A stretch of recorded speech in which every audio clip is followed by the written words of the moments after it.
अगर तुम पढ़ते तो बहुत हो लेकिन कुछ दिन बाद सब भूल जाते हो, तो आज की बात बहुत ध्यान से सुनना, क्योंकि समस्या तुम्हारी याददाश्त में नहीं है। समस्या उस अवस्था में है जिसमें तुम पढ़ते हो। अधिकतर विद्यार्थी ये सोचते हैं कि ज्यादा घंटे पढ़ने से याद रहेगा, लेकिन सच ये है कि दिमाग समय से नहीं, शांति से सीखता है। जब मन बिखरा होता है तब पढ़ा हुआ शब्द आंखों से गुजर जाता है लेकिन स्मृति में नहीं उतरता, और जब मन शांत होता है तब थोड़ी पढ़ाई भी गहराई तक बैठ जाती है। बेटा, याद रखने की शक्ति किताबों में नहीं, मन की स्थिति में होती है। आज का विद्यार्थी जानकारी से भरा हुआ है लेकिन भीतर से शांत नहीं है।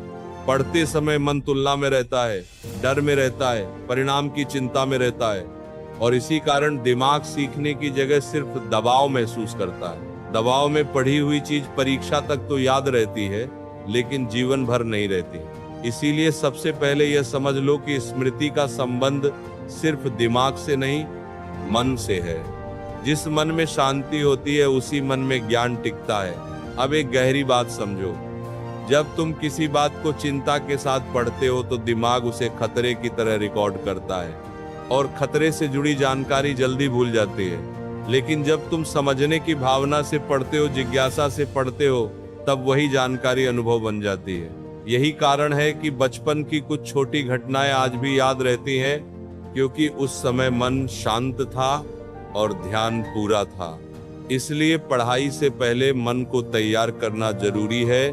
पढ़ने से पहले सिर्फ 5 मिनट आंख बंद करके बैठो, गहरी सांस लो और मन में कहो कि मैं याद करने के लिए नहीं, समझने के लिए पढ़ रहा हूं। जैसे ही मन ये स्वीकार करता है, दिमाग की गति बदल जाती है। अब पढ़ा हुआ बोझ नहीं लगता बल्कि अर्थ बनने लगता है। याद रखना, जो समझ में आ गया उसे याद करने की जरूरत नहीं पड़ती। अब बात करते हैं रिवीजन के उस रहस्य की जिसे बहुत कम विद्यार्थी समझते हैं। रिवीजन का मतलब सिर्फ दोबारा पढ़ना नहीं होता। रिवीजन का अर्थ है उस ज्ञान को फिर से जीवित करना।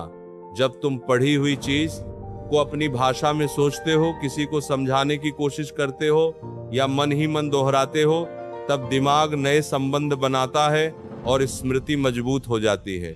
यही कारण है कि जो विद्यार्थी पढ़ाकर पढ़ता है उसे ज्यादा याद रहता है। सुबह उठने के तुरंत बाद और रात को सोने से पहले का समय स्मृति के लिए सबसे शक्तिशाली होता है।